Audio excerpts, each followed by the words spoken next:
Bismillahirrahmanirrahim. Alhamdulillahilladzi arsala rasulahu bil huda wa dinil haq liyudhhirahu 'ala dini kullihi wa kafaa billahi shahidan. Asyhadu an la ilaha illallah wahdahu la syarika lahu wa asyhadu anna Muhammadan abduhu wa rasuluh alladzi la nabiyya ba'dahu amma ba'du. Alhamdulillah wa sekalian, kita kembali berjumpa dalam kajian rutin pesantren weekend Markas Arabiyah dan Ilmu Syar'i MAIS dalam program Tafakufiddin Ilmu Syar'i Dasar di ahad yang kedua, yang membahas akhlak atau ilmu suluk, kitab Manhajul Qasid halaman 9, masih pembahasan niat. Ada yang mau baca dulu? Wan Nasu ya, yang judul baru di bawah. Wan Nasu fin niyati. Fin niyati. Ada yang mau coba? Ayo. Kang Ipan, silakan.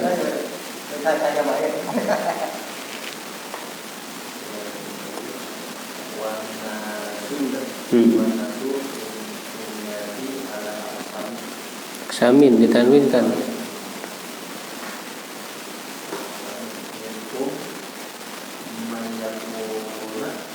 Yakun. Fi'il itu kalau tidak ada yang mansubkan, tidak ada mazumkan, ya dibaca marfu. Amaluhu isim ka isim yakunu doma.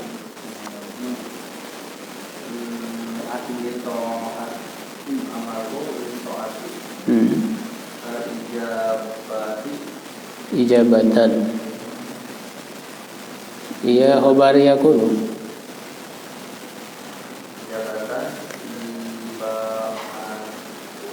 Liba isir rojai.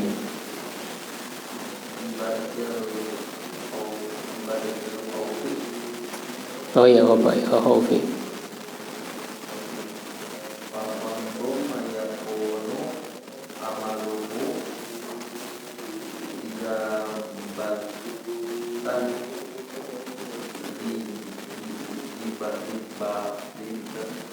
Liba isi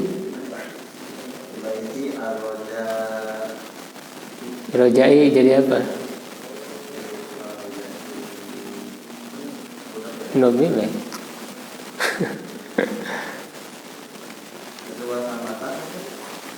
Wasamata makomun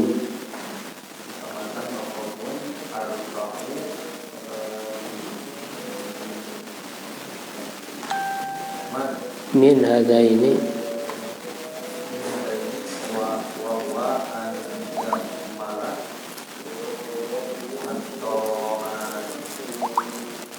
ta'ata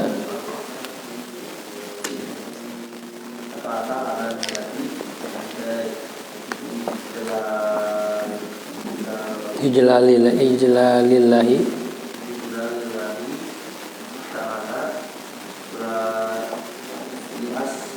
listihqaqihi ta'ata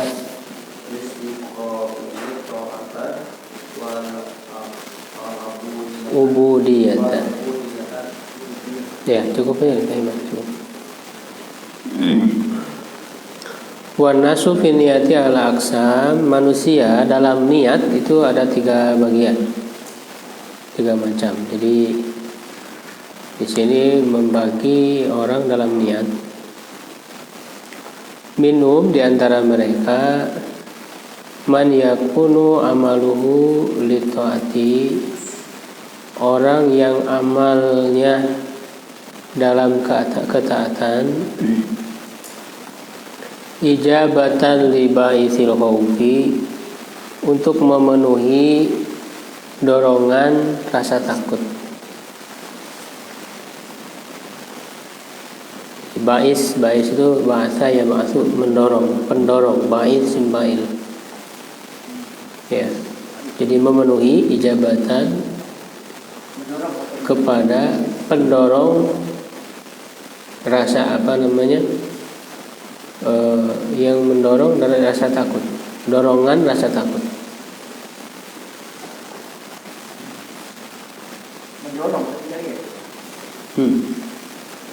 Jadi maksudnya ada orang ibadah, dorongannya itu rasa takut kepada Allah, takut kepada neraka. Wa minhum man yakunu amaluhu ijabatan li ba'isi rojai. Dan di antara mereka ada yang amalnya itu ya memenuhi dorongan rasa berharap.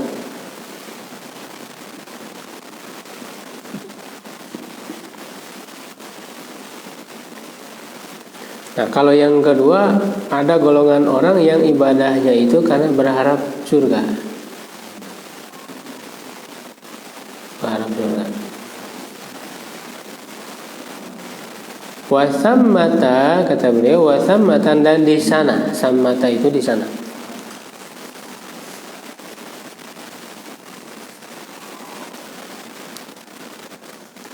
Bisa sammata, bisa sama ya. Kadang-kadang ada marbutohnya, kadang-kadang tidak. Di Al-Quran misalnya mutoin sama amin. Sama itu di sana. Wa idza ra'aita thamma ra'aita na'iman.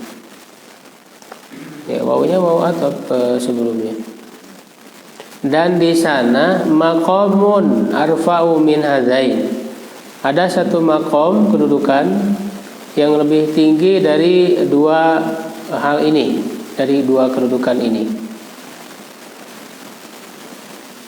Wa huwa an ya'mala ta'ata, yaitu dia mengamalkan ketaatan ala niyati ijlalillahi ta'ala, di atas niat memuliakan Allah Ta'ala, listiqaqihi at-ta'ata, karena dia berhak untuk ditaati, wal ubudiyata, dan diibadahi.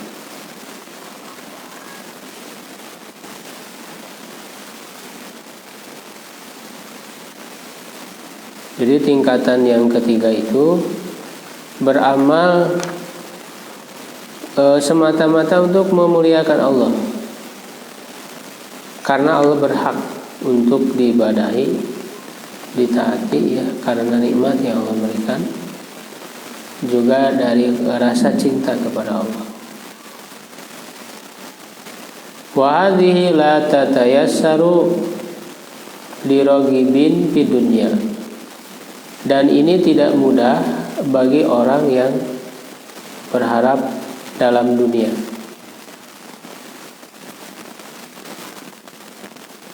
Wa hiya a'azzun niyati wa 'alaha, dan dia adalah niat ya yang paling mulia dan paling tinggi.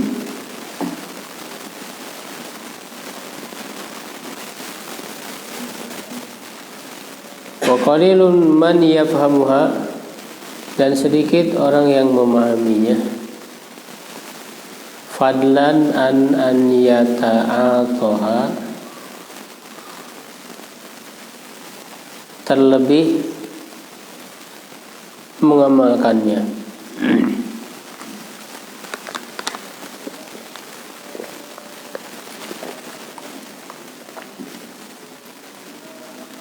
Wa sahibu hadzal maqami,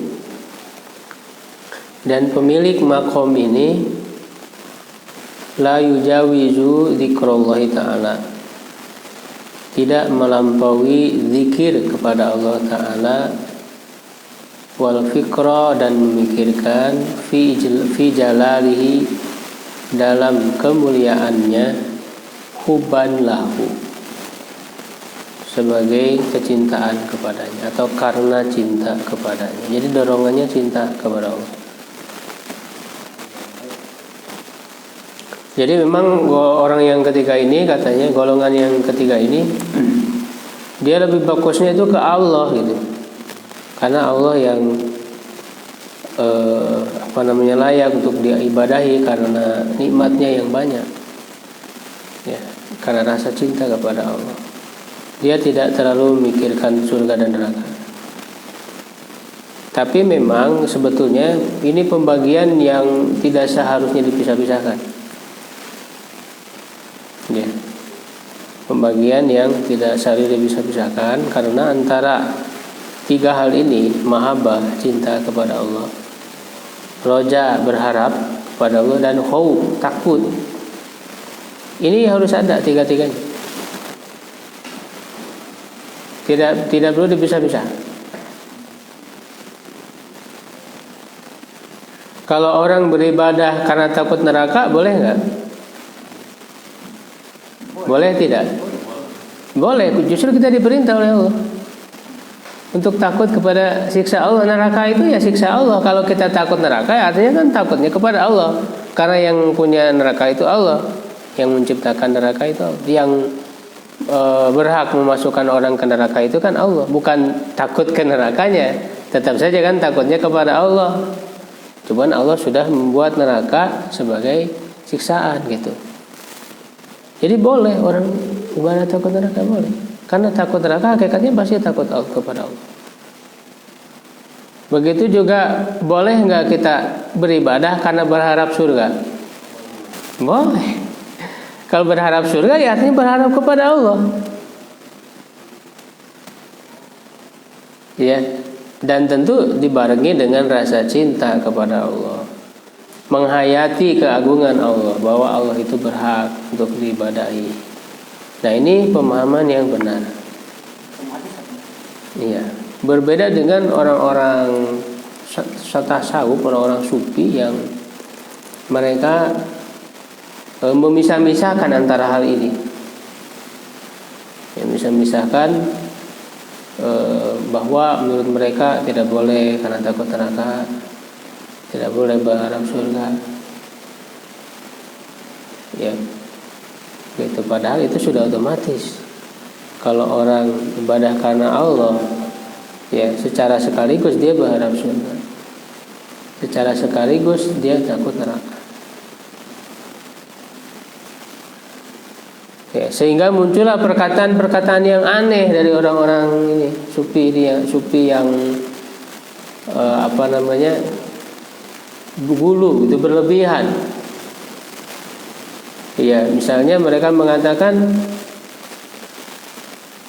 ya tidak apa-apa, aku masuk neraka juga asal engkau ridho, katanya. Padahal tidak mungkin kalau Allah ridho dia masuk neraka. Kalau Allah ridho, keriduan Allah di surga. Gitu.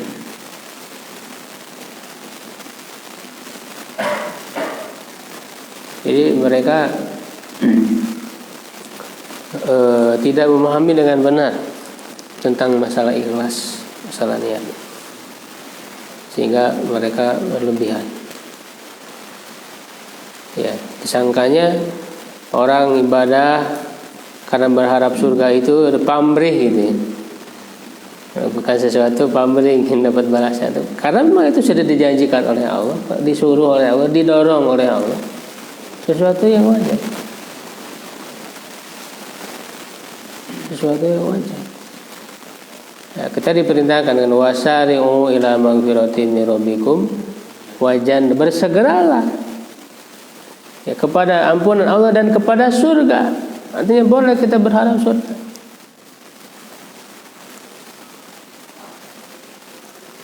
Yarju rahmatallahi, dalam Al-Quran ada itu. Dia berharap rahmat Allah, artinya surga Allah, dan takut neraka Allah. Wa qad haka Ahmad bin Hadrawai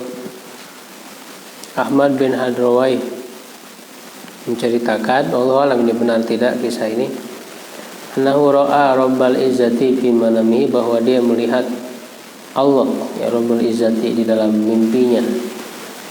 Qala lahu, maka ia berkata kepadanya, kullun nas yatlubuna minni. Ini sebetulnya ada kata yang hilang di situ. Harusnya yatlubuna minni al jannah. Jadi ada yang kata yang hilang setelah minni itu al jannah. Karena kalau tanpa ada kata itu nggak bisa dipahami ya apa maknanya. Setelah saya cek lagi ke kitab aslinya, ke Ihya Ulumuddin, itu ada kata al-jannah. Setiap orang meminta surga dariku.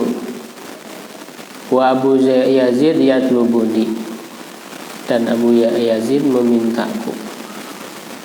Ya, jadi berharap hanya kepadaku, jadi tidak kepada surga. Ya, ini hanya sebatas mimpi benar atau tidaknya ya, tidak jadi patokan.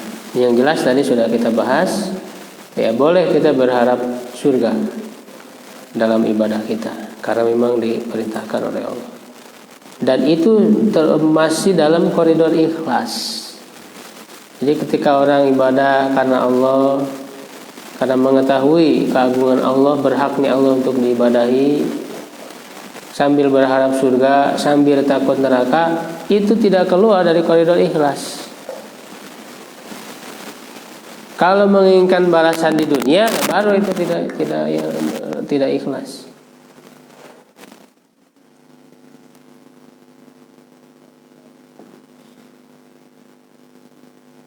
Tidak ikhlas ya. Jadi dia berharap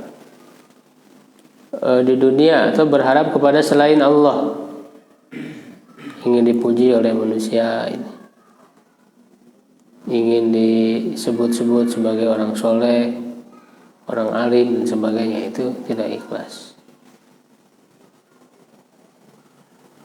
Termasuk juga orang yang ibadah untuk tujuannya dapat keuntungan dunia ya. Kalau kamu ingin begini maka lakukan ini, lakukan ini.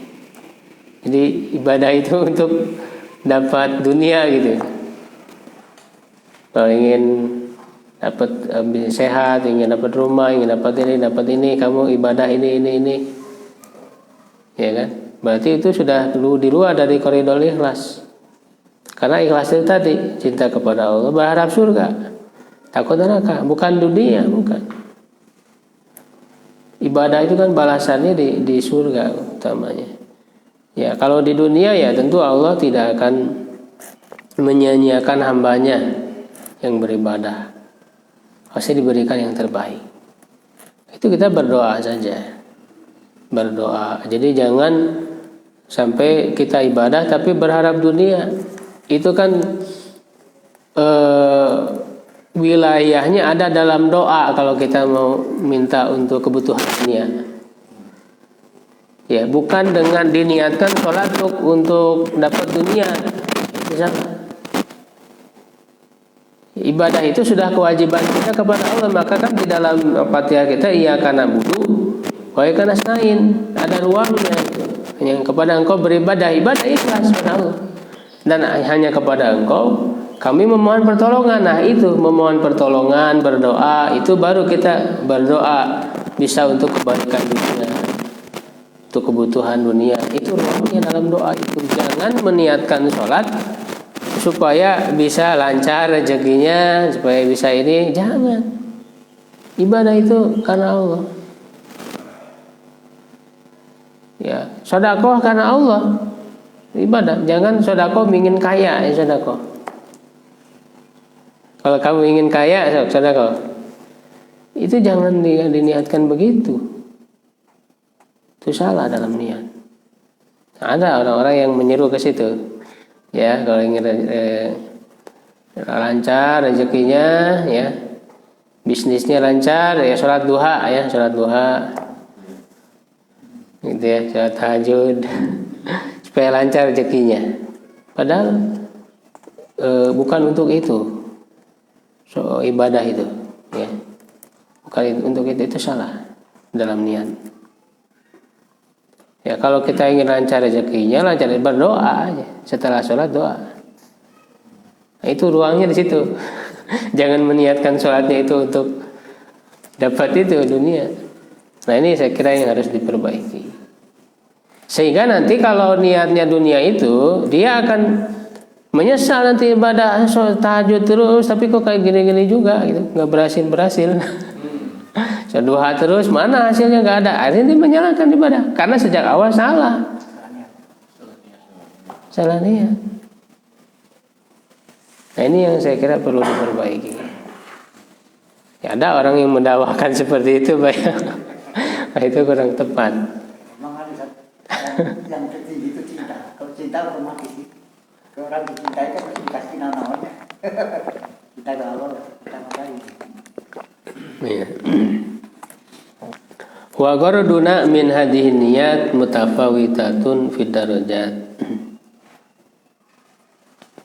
Dan tujuan kita dari niat-niat ini yang bertingkat-tingkat dalam derajatnya.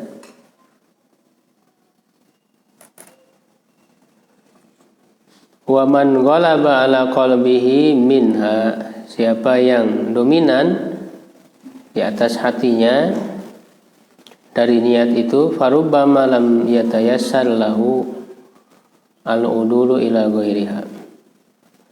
Ya barangkali tidak mudah untuk berpaling kepada yang lainnya. Wa man hadarat lahu niyatun fil mubah, siapa yang hadir niatnya baginya dalam hal yang mubah, walam tahdur fi fadilah, dan tidak hadir dalam keutamaan yang utama atau yang sunnah, ya, yang mustahab. Fal mubahu aula, maka yang mubah itu lebih utama. Wantaqalat al fadilatu ilaihi, maka berpindahlah yang utama itu kepadanya. Contohnya, misalu dzalik antahdurahu niyatun fil aqli wan naum, hadir niatnya ya dalam makan dan tidur. Dia taqawadza bidzalika alal ibadah wa yurihu badanahu, agar dengan itu kuat, ya, badannya itu agar dia kuat terhadap ibadah dan bisa menenteramkan badannya. Walam tanba'is niyatuhu fil hali ila sholati wassaum, ya, dan tidak muncul niatnya pada waktu itu kepada sholat dan saum. Fal aklu wan naumu abdal, maka makan dan tidur itu lebih utama. Ballau mallal ibadatu likasrati muwadzabatihi alaiha, bahkan kalau dia merasa jenuh dengan ibadah karena banyak, ya, dia merutinkannya. Wa ulima annahu, dan diketahui atau mengetahui bahwa wa alima annahu lau tarafahu sa'atan bimubahin, ya, kalau dia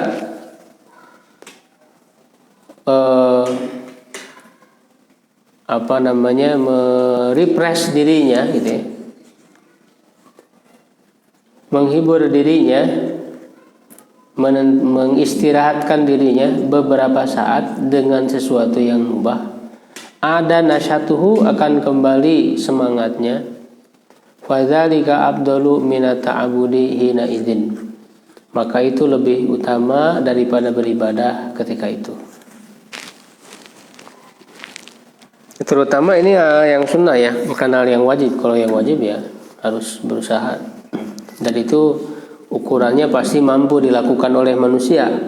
Kalau yang wajib itu artinya semua manusia standarnya mampu.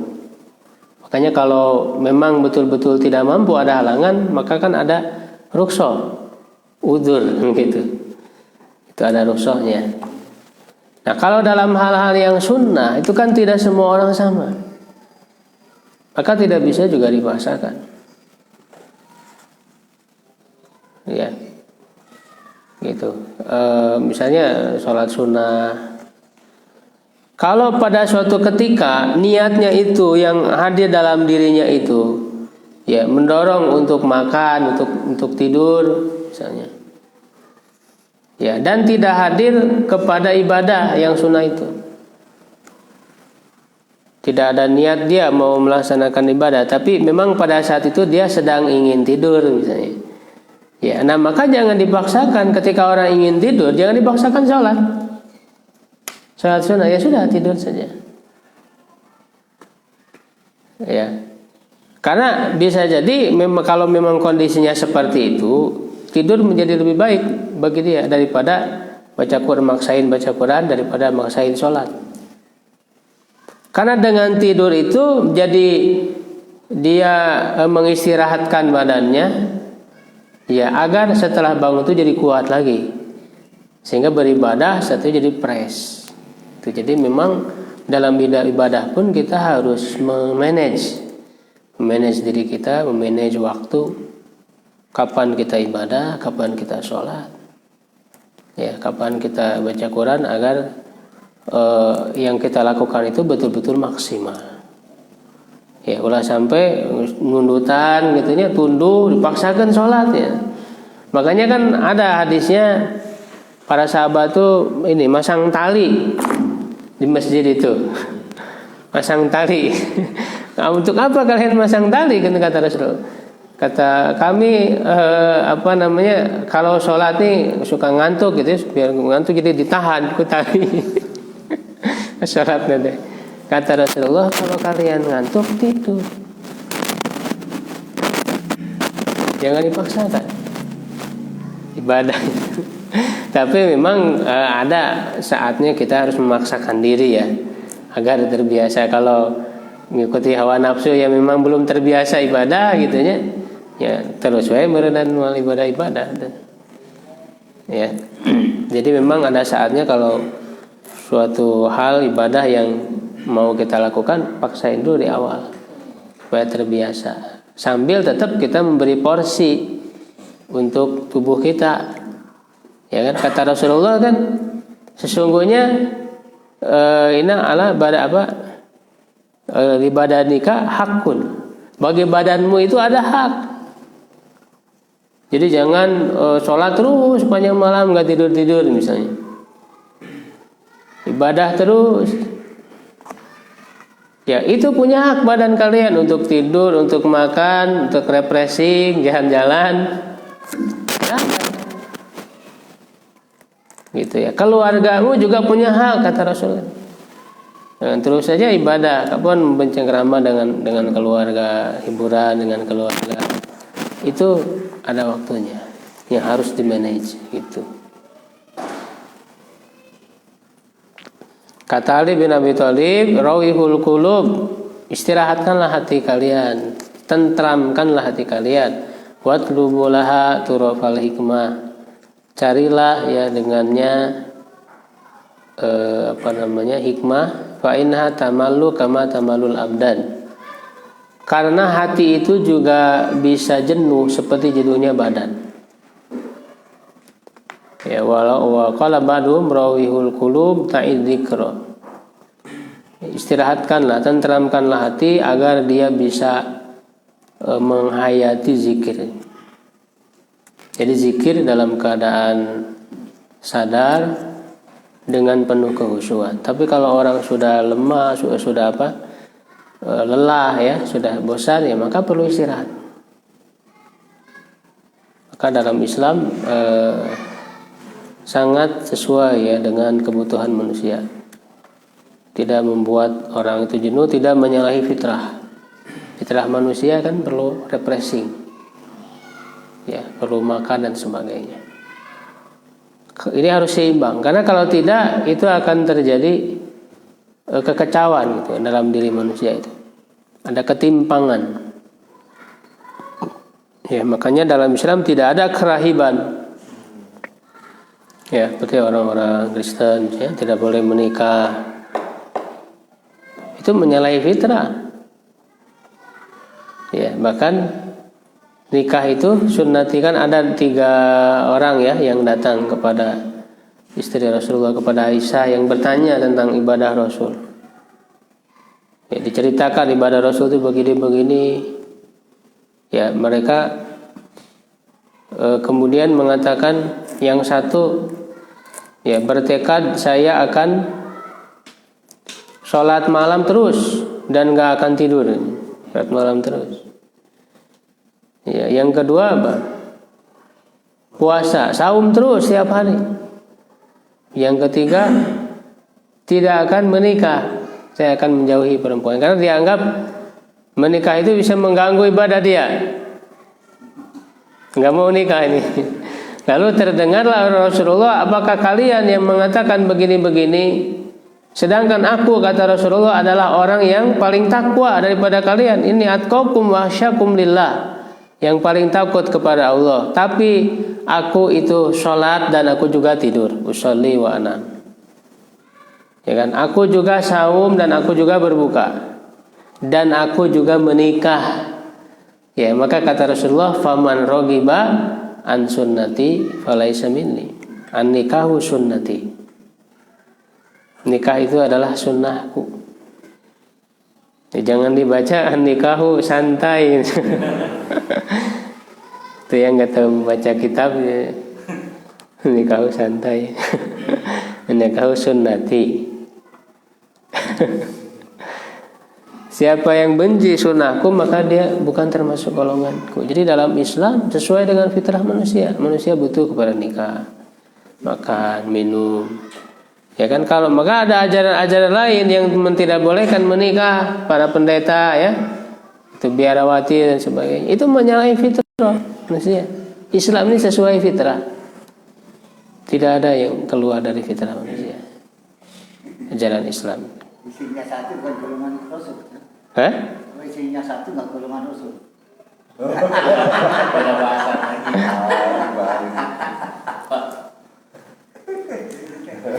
Itu mah solusi, Pak, kalau ada permasalahan. Mubah, boleh aja mubah kalau bisa berbuat adil.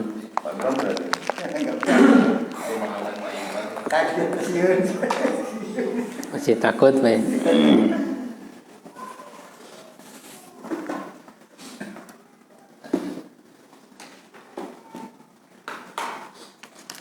Begitu ya tentang salah niat.